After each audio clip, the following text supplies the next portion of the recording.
யானைகள் வாழ்ந்து வந்தன. ஒரு நாள் அந்த காட்டில் பலத்த மழை பெய்ய தொடங்கியது. அந்த மழை இன்னும் இடி மின்னலுடன் வேகம் எடுக்க தொடங்கியது. பலத்த இடி ஒன்று மரத்தில் விழுந்தது. மரம் பற்றி எரிய தொடங்கியது. காட்டு தீயாக மாறியது. யானை மற்றும் அதன் குட்டிகள் மிகவும் பயந்தன. தனது குட்டிகளை பாதுகாப்பாக வேறு இடத்திற்கு அழைத்து செல்ல முற்பட்டது. அப்போது அருகில் அருவி பக்கத்தில் இருப்பது போல் சத்தம் கேட்டது. உடனே அருவியின் சத்தத்தை நோக்கி நகர்ந்தன. அருவியை கண்டதும் நீரின் அருகில் சென்று விட்டன. அருவியில் இருந்து நீரை உறிந்து காட்டுத்தீயை அணைக்க முற்பட்டது.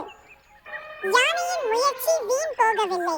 காட்டுத்தீ முழுவதுமாக அணைந்து விட்டன. யானைகள் மிகவும் மகிழ்ச்சியாக காட்டினுள் சென்றது. யானை குட்டிகள் சந்தோஷத்தில் நடனமாட தொடங்கியது. இந்த கதையின் கருத்து என்னவென்றால், மனம் தளராமல் முயற்சி செய்தால் நமக்கே வெற்றி.